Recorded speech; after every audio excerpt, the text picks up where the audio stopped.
lesiones, ¿ya? Ay, me apareció esta cosa aquí. Esperen un poquitito porque...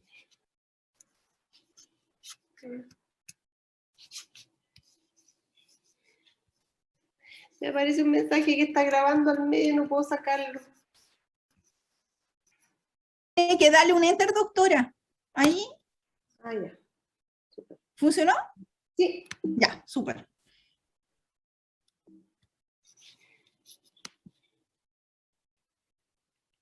Ya, vamos a hablar entonces de hernias. Vamos a hablar un poquitito de generalidades, de la epidemiología y diagnósticos diferenciales y sobre el tratamiento. Como definición, las hernias en general se define como una protrusión del peritoneo parietal, ¿no es cierto?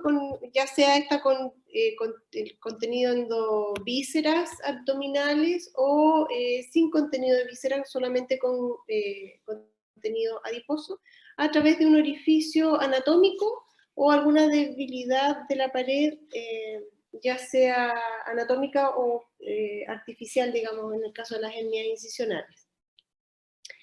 Hay que diferenciarla de lo que es una evisceración y de lo que se le denomina una eventración. La evisceración en general es en el postoperatorio y a diferencia de la hernia que tiene peritoneo, la evisceración es sin peritoneo, es sin saco peritoneal, y la eventración es secundaria generalmente a una evisceración y que sí es con un saco peritoneal. Y esto ya habla de una cicatrización, de un proceso un poco más tardío en que el peritoneo ha cubierto las asas que habían podido salir por un defecto cicatricial, secundario a una cirugía.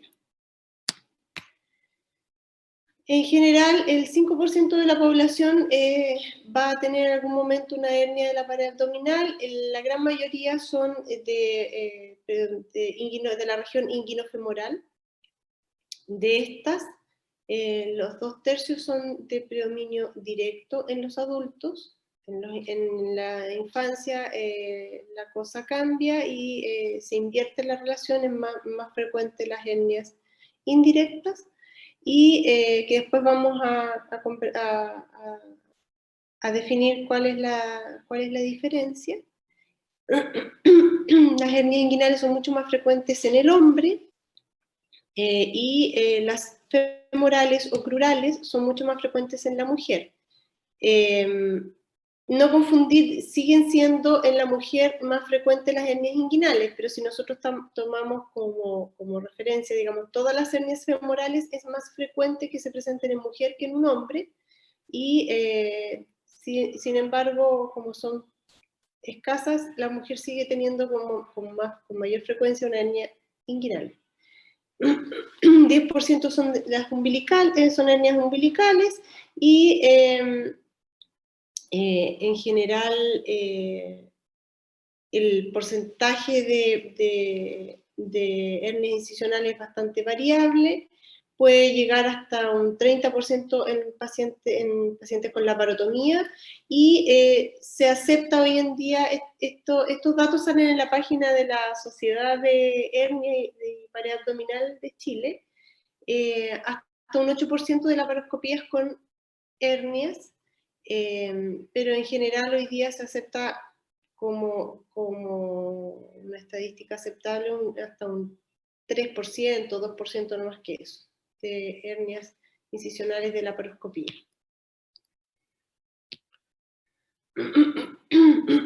Aproximadamente entre un 5 y un 20% van a presentar en algún momento un episodio de complicación de la hernia, y con un 5% de probabilidad de presentar estrangulamiento.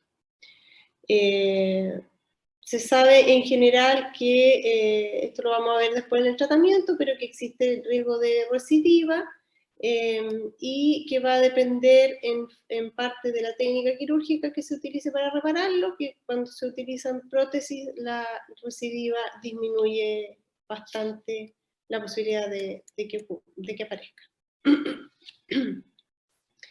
Existen factores de riesgo para desarrollar hernias.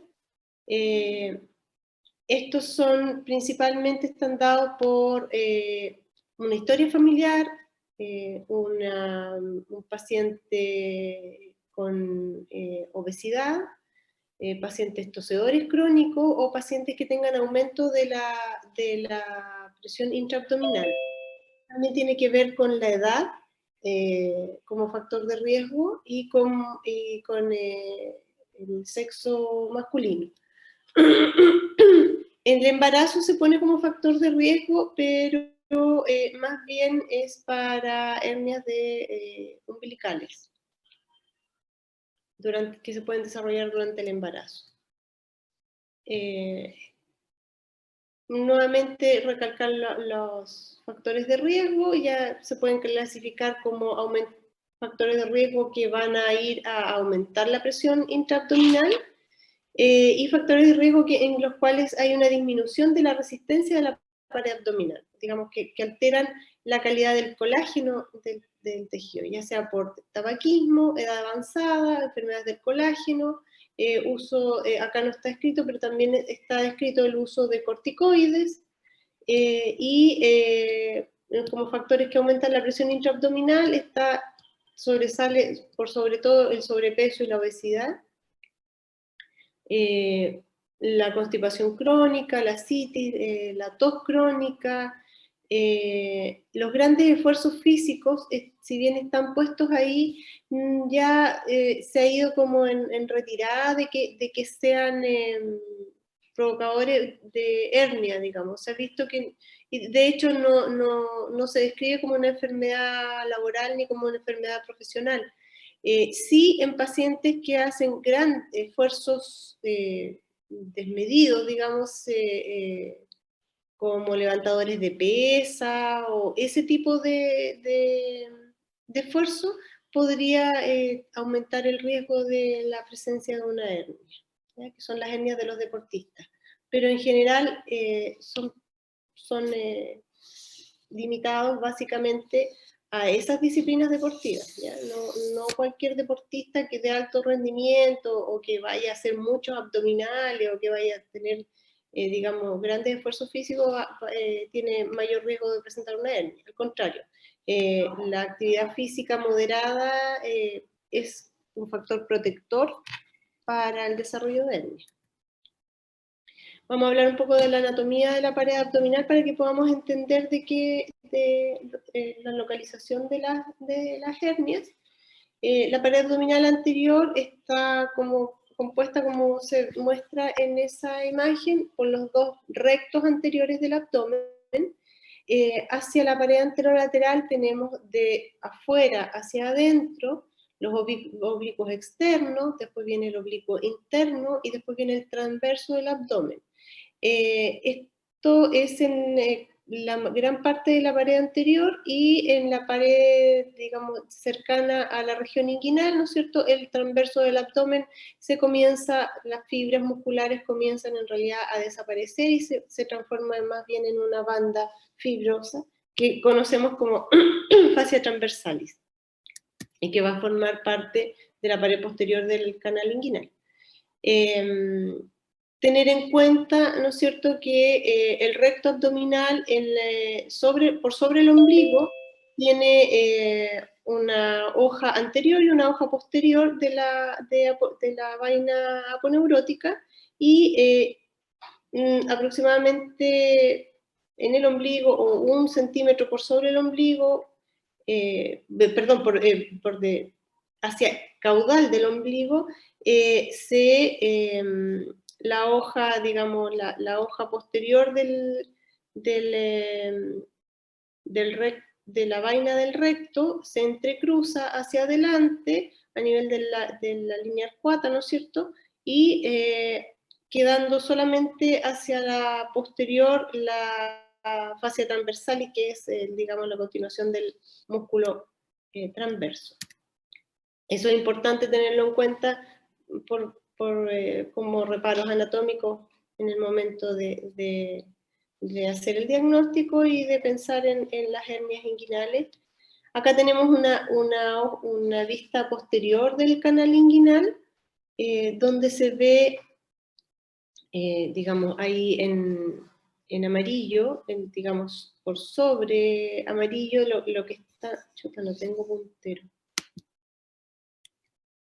Bueno, sobre el amarillo no se ve indicado, pero se forma un triángulo desde las arterias epigástricas inferiores, el músculo recto abdominal hacia medial y hacia abajo el tracto iliopúbico, se forma un triángulo de debilidad que se denomina triángulo de Hasselbalch y que es en el fondo en la zona por donde entonces se producen las hernias inguinales directas. Perdón.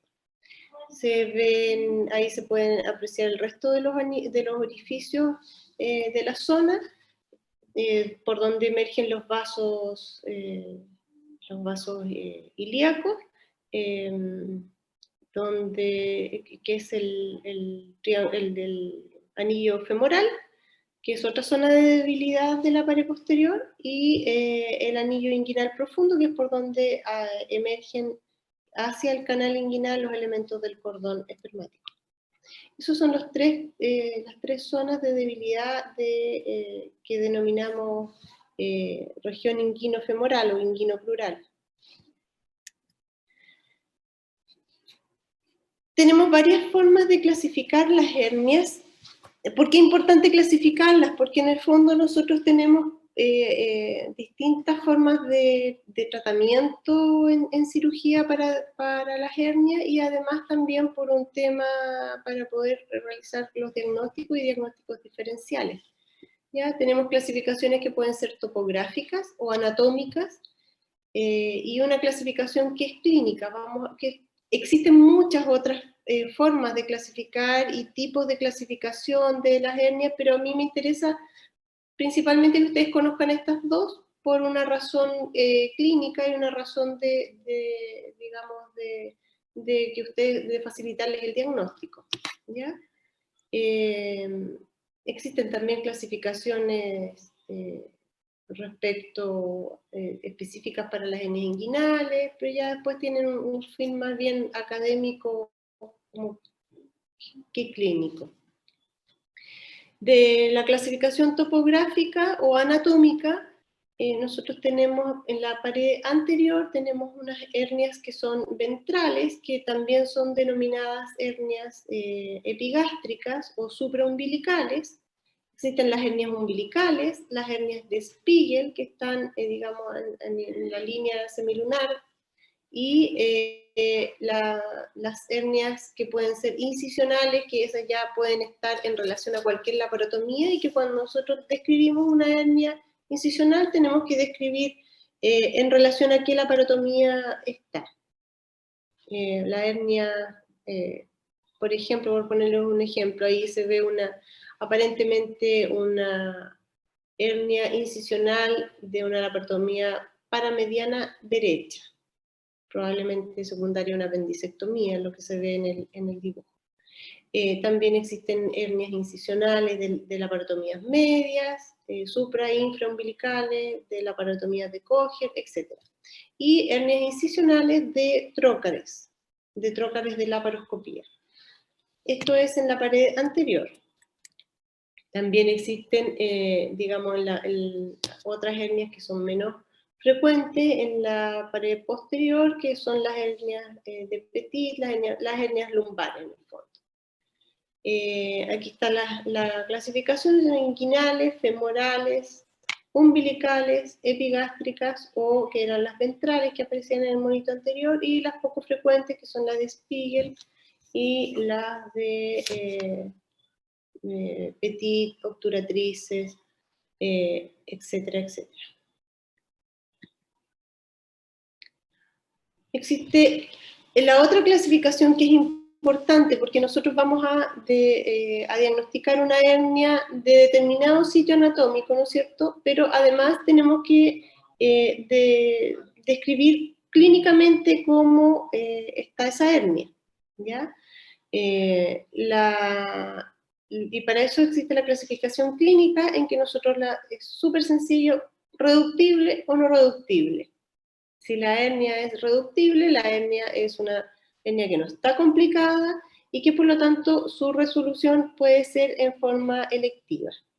De las hernias que no podemos reducir con maniobras, digamos, del médico, las hernias que no se reducen pueden estar complicadas o no complicadas. Las no complicadas se refiere principalmente a hernias que son crónicamente irreductibles, hernias que el paciente dice, no, esta hernia la he tenido siempre así, esta hernia siempre ha estado de este porte, a veces me molesta, me duele, pero no hay un cambio en el comportamiento del dolor ni de la clínica del paciente. Esas hernias son, que no son reductibles, pero que no están complicadas, pueden ser no reductibles, ya sea porque están encarceladas, que son hernias que si bien no son tan grandes, pueden tener adherencias del contenido hacia el saco, es decir, si tiene vísceras, que las vísceras estén con adherencias hacia el saco herniario y por lo tanto no se puede reducir. O que exista lo que se denomina pérdida de domicilio, que cuando el contenido de la hernia es de más del 30% del contenido de la cavidad abdominal, esa hernia ya no puede retornar a la cavidad abdominal por un tema de espacio, de competencia de espacio. Y de las que no son reductibles, que sí están complicadas y que básicamente en la historia clínica nosotros vamos a tener un cambio del comportamiento, como decía, del dolor, del cambio de un paciente que va a decir, no, esto hace 3 horas o hace 6 horas ya no me lo puedo meter para adentro, antes me podía este bultito meter para adentro y ahora no puedo. Entonces tenemos un cambio del comportamiento y se pueden dividir en estranguladas o atascadas. Y esto básicamente está dado por la irrigación que después de cierto tiempo va a verse mermada por el mismo proceso de atascamiento. Esto es entre atascada y estrangulada digamos, es una línea de tiempo que es un continuo, por lo tanto, en general uno habla de hernias estranguladas cuando han pasado más de 6 horas de evolución de la no reducción de la hernia, principalmente dado porque después de 6 horas de compromiso vascular, en general sabemos que existen ya procesos irreversibles de necrosis y que van a darle una connotación distinta al cuadro clínico de la hernia, ¿ya? En general, las hernias pueden estar, si están atascadas, pueden ser reducidas o pueden ser quirúrgicamente operadas, y en general van a ser cirugías en que no van a necesitar resección intestinal ni resección, digamos, de lo que esté contenido en el interior de la hernia. En cambio, las estranguladas tienen mucho más riesgo de necesitar una resección intestinal y por lo tanto también tienen mayor riesgo de infecciones en el periodo postoperatorio.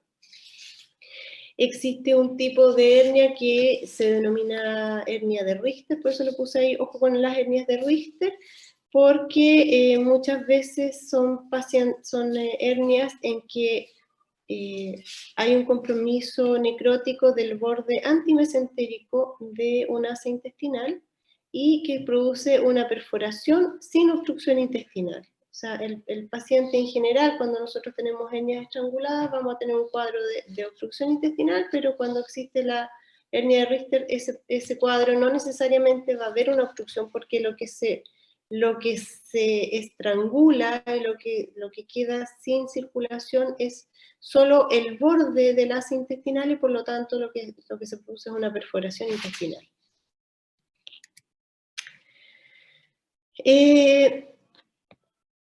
Diagnósticos diferenciales en un cuadro de hernias. Básicamente aquí tenemos dos formas de enfocarlo, los diagnósticos diferenciales como aumentos de volumen de las distintas zonas anatómicas que pueden, en las cuales se pueden presentar las hernias. Cualquier causa de aumento de volumen va a ser un diagnóstico diferencial, ya sean adenopatías, lipomas, tumores, malformaciones arteriales, etcétera, etcétera, cualquiera de esas que pueda producir aumento de volumen. Y la otra gran diagnóstico diferencial que va a estar dado por la presentación clínica es como un cuadro de obstrucción intestinal. ¿Ya? Pacientes que consultan, no sé si ustedes tuvieron ya la clase de obstrucción intestinal, pero paciente que consulta por dolor abdominal, vómitos, ausencia de posiciones, ausencia de gases, ¿no es cierto? Nosotros vamos a pensar que el paciente puede tener una obstrucción intestinal. Y dentro del diagnóstico diferencial de obstrucción intestinal, más que como diagnóstico diferencial, como diagnóstico etiológico, puede estar una hernia atascada, una hernia estrangulada.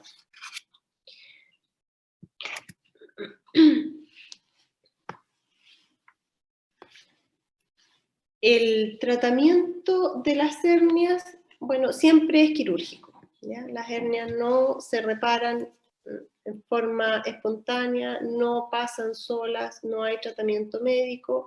El único tratamiento médico, digamos, es de soporte en caso de una hernia complicada, por supuesto. Hay que iniciar un tratamiento de soporte, una hidratación, algo para el dolor y derivación en forma urgente a un centro que tenga resolución quirúrgica. Y las hernias que son no complicadas, el tratamiento puede ser, que también es quirúrgico, va a ser en forma electiva, también en un centro con resolución quirúrgica. ¿Cuáles son las bases del tratamiento? Principalmente la reparación de las hernias pueden ser reparaciones que se denominan contención, y esto se refiere básicamente a que se realiza una reparación en base a los mismos tejidos del paciente, ¿ya? Ya sea porque se cierra los defectos aponeuróticos en hernias que son incisionales, o porque se realiza en base a reparos anatómicos, se realiza una interposición, digamos, de los mismos músculos o de la zona inguinal en el caso de reparaciones de hernias inguinales.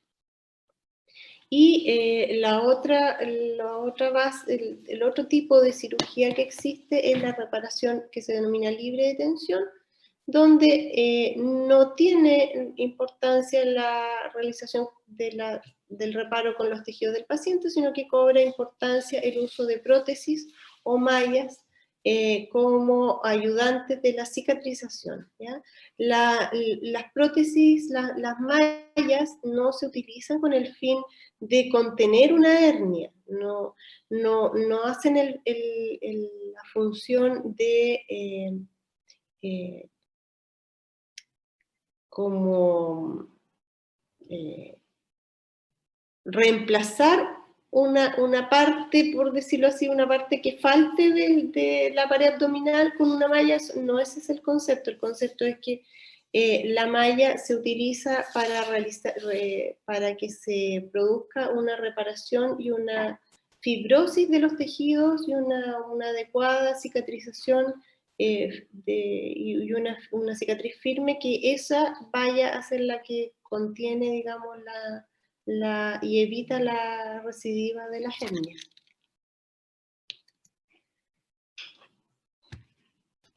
No sé si tienen alguna duda, comentarios, alguna pregunta. Doctora, Mm, Yo tengo una pregunta Recording stopped. respecto de las hernias atascadas y estranguladas, que no me quedó muy clara la diferencia entre esas dos. Mira, básicamente tú lo puedes o sea, la definición es por tiempo, ¿ya? Más de 6 horas de una hernia que no se pueda reducir. Por supuesto que sea una hernia que agudamente no se pueda reducir, porque no estamos hablando, ya descartamos, ¿no es cierto?, las hernias que están crónicamente irreductibles. Una hernia que cambia y que bruscamente se hace irreductible cuando han pasado menos de 6 horas, se habla de una hernia atascada. Y cuando han pasado más de 6 horas, se habla de una hernia estrangulada. Y esto está dado, como les explicaba, por el tema de la circulación, ¿ya? Porque después de 6 horas ya se producen fenómenos que son irreversibles. Ya, ahí me quedó más claro, muchas gracias, doctora. Y la otra pregunta que tenía era lo de la pérdida de domicilio, que tampoco entendí qué significaba en el fondo la pérdida de domicilio. En el fondo, como lo dice su nombre, es la pérdida que tiene el contenido, digamos, la hernia es, el saco contiene tantas vísceras abdominales que estas ya no pueden volver a su lugar en la cavidad abdominal porque no entran, no caben, ¿ya? Y esto se habla en general cuando es más de un 30% y se ven las imágenes en el escáner, uno puede sacar un porcentaje de cuántas vísceras o cuánto contenido hay en la hernia versus el contenido que hay en la cavidad abdominal. Ya, eso eran mis preguntas, ¿Por qué muchas gracias, doctora. por qué no puede volver? Porque si tú eh, lo reparas y lo cierras, va a ser tal la presión intraabdominal que va a haber, que va a producir lo que se denomina un síndrome compartimental abdominal, que va a repercutir en el retorno venoso, en la irrigación y puede producir complicaciones mayores, incluso la muerte. Ya, muchas gracias, doctora, ahí me queda más claro. Doctora, yo tenía una duda. ¿La malla que se deja en el tratamiento queda ahí permanentemente o después de un tiempo se saca? No, la malla queda para siempre. Es una Ya, malla de polipropileno que no es reabsorbible y la idea es que hace de matriz para la formación de nuevo tejido colágeno. ya, súper. Gracias.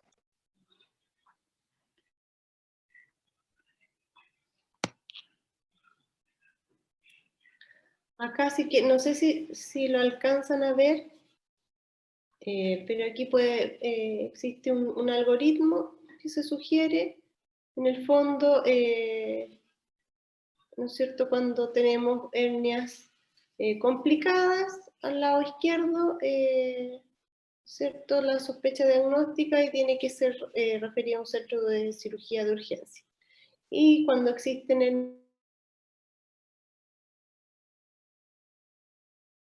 ¿no es cierto? Eh, la sospecha diagnóstica, está muy mala mi conexión parece. La confirmación diagnóstica que se puede hacer en forma clínica en general, el diagnóstico de las hernias es por clínica, el uso de exámenes complementarios o de imágenes está más bien orientado a la pesquisa de complicaciones, no al diagnóstico como tal, pero se pueden utilizar de todas maneras ecografía, escáner para poder afinar un diagnóstico en caso de sospecha. ¿Ya? Les dejo ese algoritmo por si les sirve para entender un poquitito más. No sé si tienen más dudas. Doctora, yo tengo una duda. Dime. Es que en cuanto a netamente las acciones que uno puede hacer como médico general, por ejemplo, en la atención primaria, ¿uno qué acciones puede ejercer en el mismo instante para, no sé, tratar de si es reductible o no, si es que hay que disminuir la temperatura, si tiene edema, algún consejo en particular que usted podría sugerir? Depende, las hernias que no están complicadas, no hay nada que puedas hacer, salvo que si son abdominales, digamos, le puede sugerir que el uso de una faja, no así en las hernias inguinales no se debe usar faja, y una consulta lo antes posible entre comillas, a cirujano, ¿ya? Y en caso de que las hernias estén complicadas, el tratamiento debe ser un tratamiento inicial de sostén. En caso de que tenga vómitos, la reposición de volumen, reposición de electrolitos, manejo del dolor. A nivel local, si la hernia lleva menos de 6 horas de atascada, lo que se puede hacer es intentar la reducción manual. Y eso se hace, es bien difícil tratar de explicar por internet, o sea, así por video, cómo se reduce una hernia, porque en el fondo lo que ustedes tienen que hacer es tratar de tomar el saco, levantarlo, alejarlo del anillo para que no tenga efecto de callampa, ¿no es cierto? Porque cuando uno tiene una cosa así, un anillo más chiquitito abajo, queda como un tapón que no logra entrar, entonces lo que uno hace es tira y empieza a tratar de empujar el contenido hacia el interior de la cavidad abdominal. Eso siempre y cuando se puede hacer, siempre y cuando lleve menos de 6 horas de evolución. Y sí se puede usar frío, y lo importante es siempre hacerlo con un paciente, ojalá relajado, ojalá le pongan algún midazolam o básicamente midazolam para lograr disminuir, que el paciente esté un poquitito con menos resistencia. Y lo pueden dejar unos 15 minutos con uno de estos hielos, no directo hacia la piel, pero envuelto en un paño, en una compresa. Lo pueden dejar unos 15 minutos y después ponerle sus 2-3 miligramos de midazolam e intentar la reducción. Ahora, lo ideal sería que cuando tengan prácticos, enseñarles a hacer reducciones, porque es difícil explicarlo de forma solo verbalmente. Muy bien, y a propósito, en cuanto a las reparaciones, ¿usted tiene alguna en particular que recomiende? ¿Le recomienda la contención o la sin tensión? En general, el gold estándar de la reparación para cirugías electivas es, digamos, siempre que se pueda, es con cirugía libre de tensión, el uso de prótesis. Cualquiera sea la vía de abordaje o la técnica que se utilice, utilizar siempre una malla. Pero hay situaciones especiales en las que no se recomienda, que son principalmente cuando existe mucha contaminación del sitio operatorio. Y esto se da principalmente cuando hay resecciones intestinales o en hernias que están estranguladas, pero que no ha sido necesario realizar resección, y uno igual ve que hay un campo quirúrgico que está contaminado. En general ahí se prefiere hacer una cirugía con tensión y evitar el uso de prótesis, porque es un cuerpo extraño y aumenta el riesgo de infecciones. Y una prótesis que se infecta, esto es válido para cualquier territorio del cuerpo. Una prótesis que se infecta es una prótesis que debe ser retirada. Ya vale. Muchas gracias, doctora.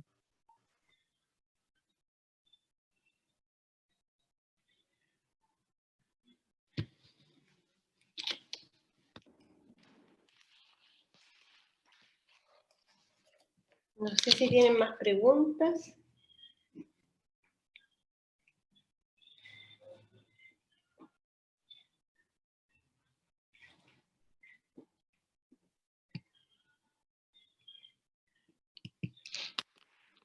Parece que no. Al parecer no, doctora. Bueno.